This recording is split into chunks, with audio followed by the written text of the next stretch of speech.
the sea.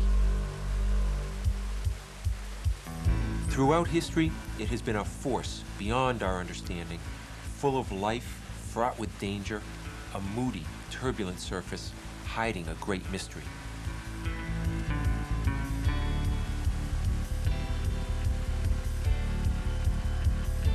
Yet today, our relationship to this vast expanse is on the verge of an overwhelming change.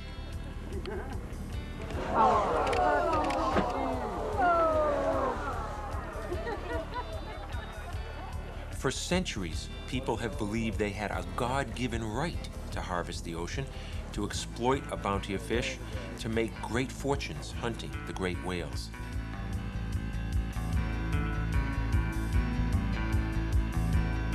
Today, there is a new belief on the horizon. We must become stewards, responsible for protecting the very things we have nearly destroyed. What seemed infinite is now scarce. Traditional ways of life are no longer secure. One small place off the shores of Massachusetts has brought all these dramatic changes and conflicts into focus. Since Pilgrim times, this underwater finger of land at the tip of Cape Cod has been a most fertile feeding ground. But the waters nearby have also been a dumping ground, a place people have used and abused for generations. Now it is a living laboratory for students and scientists who no longer find this an anonymous, invisible place. All this is happening on what we call Stellwagen Bank. But we have given this underwater place a new name as well. Now we use the word sanctuary.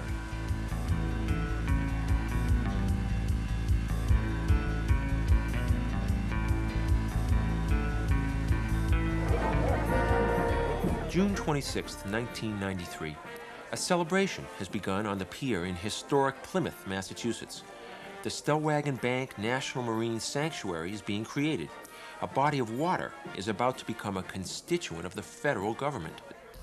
My prayer is that we will not need a movie like Jurassic Park to remind us one day by computer of that which we can be reminded of on a daily basis by living organisms. And that is what the creation of this sanctuary is about. And today... But what does this mean to call some place a sanctuary? For starters, within this rough rectangle, there will be no mining for sand or gravel, no oil exploration, as some had proposed. Yet Stellwagen Bank will never be a pristine place. Maritime traffic passes over it every day. For decades, it was beside a dumping ground, and in the decades ahead, a huge pipe will deposit the region's sewage nearby. But all this didn't stop a coalition of environmental activists from lobbying to make this marine sanctuary happen. 10 years ago, a guy named Stormy Mayo, a marine mammologist with the Center for Coastal Studies in Provincetown, and Sherrod Foster, then an environmentalist and with Defenders of Wildlife, sat down with a map and they drew a box around Stellwagen Bank. Doesn't one think about these things as being momentous at their inception? No. Somebody said, and we will create a sanctuary. I think it was after a couple of years. Yeah, always. Something like that. And you know what we ought to do is, it should be a sanctuary out there. Yeah, and then, you know, someone said years passed, years passed, and years passed.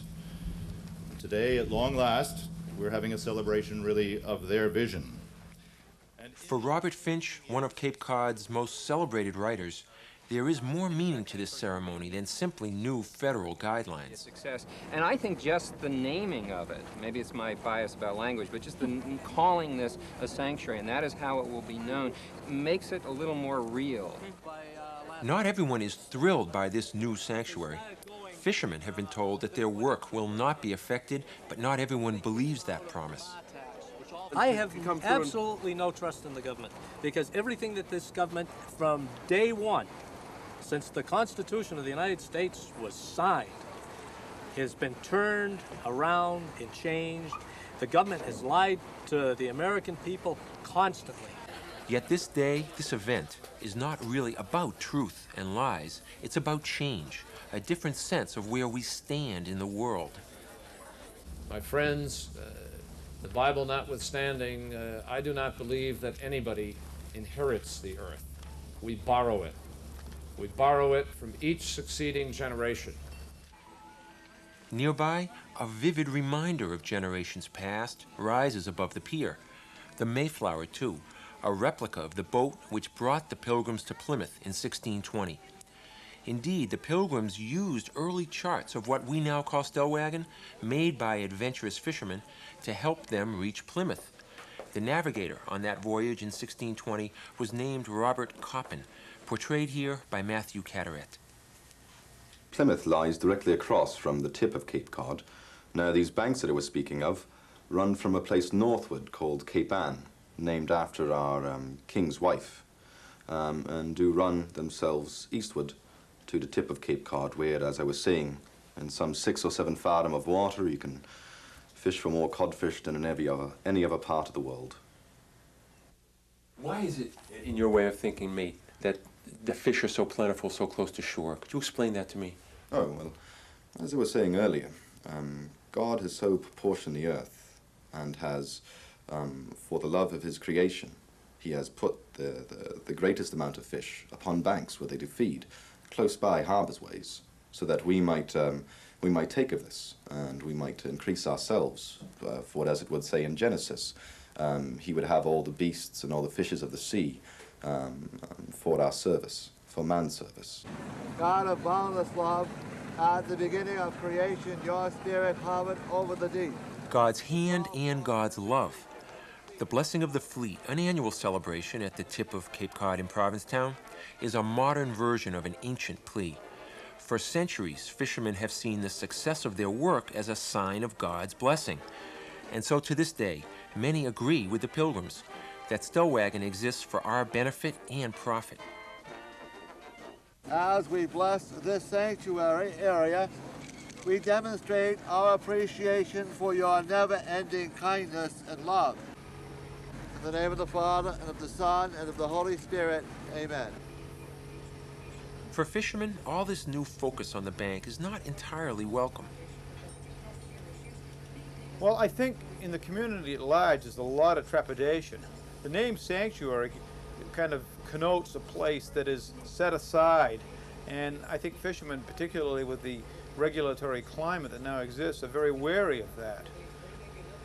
Frank Maraki from Scituate, a small town between Plymouth and Boston, has been fishing for 30 years. Early this morning with deckhand Peter Downs, he is steaming out yet again. We left Scituate and steamed in a generally easterly direction out to the 13850 line. It's about 15 miles east of the harbor.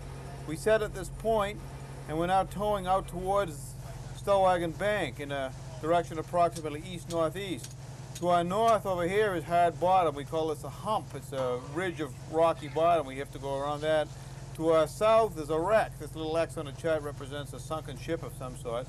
So our objective is to go between the two into this deep hole called Stellwagen Basin, through this and out to the edge of the bank where we're going to haul back in about 2 hours. While the net does the work, there's time to talk about a place that has been a daily destination for generations. The fishermen never really thought of Stellwagen Bank as a particularly special place. As I mentioned earlier, it's just another place to go fishing. We never even called it Stellwagen Bank. We called it Middle Bank. And basically that's because it's out in the middle of Cape Cod and Massachusetts Bay, I think. My first recollection of Stellwagen Bank, as a matter of fact, is an interesting one. 25 years ago, there was a huge fleet of foreign vessels fishing for herring here. Herring at that time was very abundant. I can remember coming out in the morning and seeing a city of lights on top of the bank. They were Germans, principally, but some Russians mixed in with them. And they were huge vessels, up to 300 feet long, fishing for herring. The Russians and Germans are gone. Frank has seen them replaced by something which represents a whole new way of relating to this place. We have a whale watch boat coming up on the starboard side. I can hear the horn.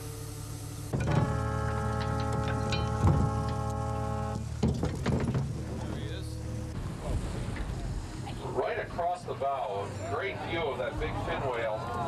An animal that has a distinct scar on its back. Whale watching on the East Coast started right here 20 years ago. Now it is a multi-million-dollar business where close encounters take place close to shore. We're now on Stellwagen, probably have around 80 feet of water beneath us along the south edge of the bank, and you can see there's quite a bit of activity. And there's an arch in the back, a really spectacular view of that fin whale right in close to the boat, and you can see. Marine biologist Stormy Mayo urges people to think about our relationship to the ocean in new ways. He uses a dramatic moment to send an environmental message. Whales have become his partners and his symbols. May I reveal a strategy that I think all of us should recognize. We are not good at appreciating whole ecosystems, but we as a species certainly like to cuddle, and we worry about whales first, not as they are part of the system, but as sort of the central object. So we have taken the whales in this complex and shrouded ocean, and we focused on them because they're a little easier for us all to grasp, and I include myself in that. Without whales, Stellwagen Bank would never have become a marine sanctuary. Inspired by their visits, thousands of these whale watchers signed petitions in favor of the idea. Whale watching created a new economy and a new constituency. In Washington, D.C., a kindred spirit working in the federal government, Sherrod Foster, used that pressure to push sanctuary legislation through Congress. The first whale that I saw, as I said, was a humpback, and I was so startled but just completely overawed by the enormity of the size of this animal and the noise that it made when through the blowhole, when it was just, it was just overwhelming. It's very difficult to describe. The awe people feel about whales is not scientific or even rational. It's this generation's version of ancient emotions, powerful enough to move even the federal government. Maybe it's because there's so much that from the surface of the water that we as humans on boats or on land don't see that goes on that's not yet explained. There's almost, again, I hate almost to use the term, but there's almost a mystical sense about it, or a religious sense about what goes on under the water. Well, the first ones we saw wasn't as big as we thought they'd be. Yeah. And then when we saw the fin whale, it was huge. It was great. We liked it. Yeah, and I hate to think of them being endangered. I hope that the environmental efforts do work and that they do become safe. I certainly hope they stop pollution. We also logged in near the boat a total of 5 minke whales, and you'll remember that that's one that is still hunted. And when you hear about the future of whaling, keep in mind the minke whales you saw today, they're going to be a center part of that battle. We don't hunt whales anymore, but do we exploit them any less? They're a business. They were a business 100 years ago. Now they're a new business. If they weren't a business, would we be trying so hard to save them? Maybe we would. On the oyster flats in Wellfleet, author Robert Finch wonders whether people will connect with this new sanctuary, whether it will be more than a mark on a map. A place becomes real in the public mind, in large part because of the stories we tell about it. That's how we create reality. We tell stories about ourselves. I was just thinking today when I was out there oystering on the flats, this is something I've done for 20 years now, gone out to the flats. And I'm still a recreational clammer, and yet I feel that I do something earnest out there on the flats each time I go. And I do it repeatedly. And I do it in the company of other people. To compare small things to great, we are out there, taking these clams separately but together, the way the fishermen out on Stellwagen Bank have met for centuries to take the fish separately but together in a common meeting ground. 2 hours have passed, and now these fishermen are pulling up their net. For most of Frank's life, and for generations before, this moment would have become a celebration of the ocean's bounty, but not today. Sadly, I just wish that I had realized when we were doing so well that we were doing well. We didn't give it a second thought. We just thought that's the way things were and would always be. You know, had we thought more about it, had we been in a position, probably the outcome today would be different, but we didn't. And, you know, I was among the people that I admit readily resisted change. Fish, few and far between. A lot of these fish just fall short by less than an inch, unfortunately. You know, next year they would have been marketable, but they won't make it now. Fishermen are being forced to re-examine their relationship to the sea, which until now has changed very little since Pilgrim times. In the last couple of years particularly, I've seen a big change. This change is not the public face that fishermen will put on at public hearings where they'll get up and steadfastly deny that they have any responsibility or role in conservation. Most fishermen are seriously not saying that anymore. At the interpersonal level, practically everybody admits that there's a problem, and the problem is overfishing, and that we each need to make a contribution towards solving that problem. Sadly, the problem is so many people are in such dire financial condition right now that they simply can't afford to make a conservation sacrifice for a long-term benefit because they don't expect to be around to reap the reward. Dibs!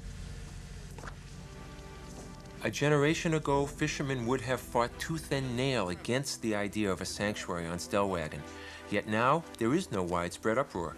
In fact, Frank Meraki publicly endorsed this new legislation. Fishermen know that the bank cannot support their work. Once more, Stellwagen is a microcosm for the ocean as a whole, which has been badly overfished. So fishermen are resigned to this new sanctuary, in large part because they have so little to lose. 2 out on 15-minute tow, we've got 81 pounds of fish. But a new generation with new goals and new technology has an entirely different view of this place. That's all you see is water when you're out here, and then down below, you know, there's all this sand and the, you know, shells and fish swimming around and crabs, and you see scallops. They look like little false teeth, you know, flying around. It's really cool. These high school students from Connecticut are aquanauts, exploring and studying the new marine sanctuary in ways that would have been impossible just a few years ago. Sophisticated equipment has opened windows onto remote, invisible places. You got a zoom on the bottom. I want the lowest pressure level on there, which is that. 200 hertz. I think we got him, Pete. Pete, I think we got it. I'm gonna go fairly slow so you can see. Put a little bit down. Looks to me like a worm. It's called a myxicilla. We were basically looking for things that might make noise show off on the other instruments, something that would be interesting. Any animals, any sign of life, any shrimp, crabs, anything like that. Most people, when they think of the ocean, they think of a place to swim and go to the beach and stuff. But I mean, it really gives you a feeling of what, like the great world, like the big other world that's out there that nobody ever really thinks about. It really does change your whole outlook on it. I think it's so beautiful, just like the water rippling and stuff. I think it's really cool. I'd definitely go on another boat trip. Just take Dramamine before I do it. So, I play the violin, and I thought it would be really cool to be a music teacher. But then last year I started in on this aquanaut program. I did the summer out at sea, and I decided that I wanted to be a marine biologist. I just thought, yeah, this is just really cool. It's cool. Marine biology on Stellwagen involves much more than research and observation. This group steaming toward the bank has embarked on an extraordinary and dangerous rescue attempt, which a generation ago would have seemed foolish. They're trying to save a single whale, which has become tangled in fishing gear. And reports say this is a right whale, so-called because when killed it floated, so it was the right whale to hunt. Today, even though it's been protected for 60 years, this remains one of the planet's most endangered species. The right whales of the North Atlantic number fewer than 350, and mortalities from things like fishing gear are thought to be taking too many animals, so the issue is clearly drawn, and a right whale, each individual and its genetics then are very precious indeed. Searching for a whale spout, that's something humans have done for centuries.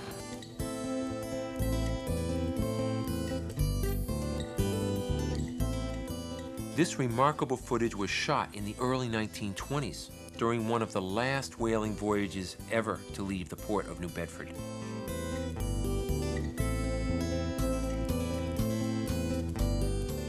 Men from Massachusetts who thought of Stellwagen as their backyard scoured the planet in search of whales and developed the techniques which were so successful in killing them. Okay, we have Loran lines, over. 13754.2, 44251.2, over. Left of that boat on the horizon, you can see this big slick. There it goes, going down. And today, the very techniques once employed to hunt whales are used in a dramatic attempt to rescue a wounded animal. Roger that. Okay, we'll be standing by on 1678. We're on our way up. Okay, roger that. I'll be standing by 78. Stormy Mayo uses a hook, a gaff, to try to yank out what by accident has tangled the whale.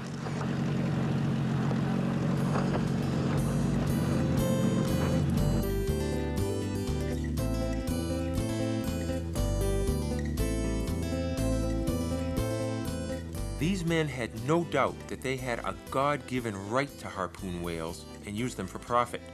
They were just as sure that nothing they did would ever diminish the huge number of great whales. This was called a Nantucket sleigh ride.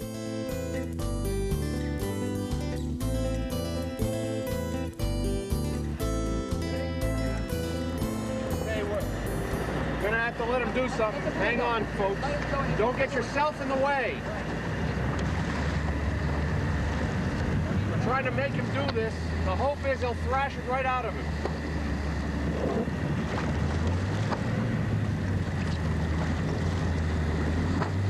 What does it look like? Now we feel just as certain that we have a responsibility to try to save these animals. Each whale has become precious. We even create sanctuaries to help protect them. Left. You gotta get to the other end. Okay, I'm gonna play it out. You go left.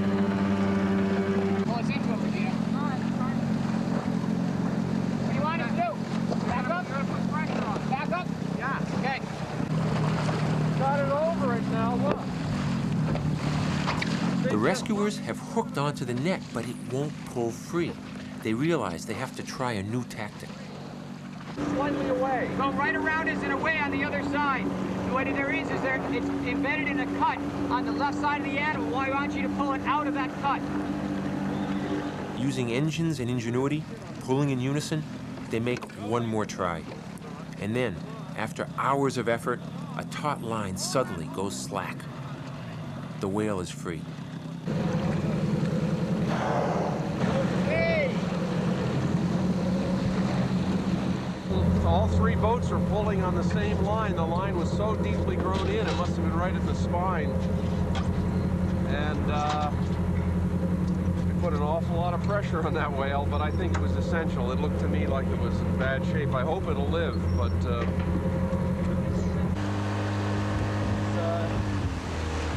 moving and diving. That's what we deal with. One entanglement, one success. But oceans can never be closed off and boxed in like zoos. As long as people still hunt for food, there will be conflict. Fishing gear will tangle with whales. And with this pen on the 26th day of June. I guess whales are good lobbyists. Whales are extraordinarily effective lobbyists, and we were only half kidding. I intend to get Secretary Brown out here, and I intend to have him in a personal conversation with a whale. That changes one's life, as everybody here knows. I hope, in my perfect world dreams, that there is beginning to be an enhanced recognition or an increased recognition of the interactions between living and non-living resources within the coastal environment. And it may take new imaginative approaches to create the kind of bond or relationship that is going to be needed if it's going to work. The problem is that we're over the brink and we need to get back onto the solid ground again. And once we've done that, then I think you're going to see that the fishing community will be in a leadership position, because naturally we have a vested interest. It's more than just a concept to us. It's how we make our living. It's our backyard. We need to understand how very important these ocean systems in their complexity, not understood, how important that is to these whales. And if we could get there and make that a religion, we would probably save ourselves as well as whales. What nearly became a dump site is now a sanctuary where people find new ways to appreciate ancient mysteries. Whales once hunted are now protected. Even fishermen support conservation and realize that we have exhausted the ocean's bounty. We seem to be on the verge of a new relationship, a new way of seeing our place in the world beside the sea. We'll know if these changes are real and deep by how we treat places like Stellwagen Bank.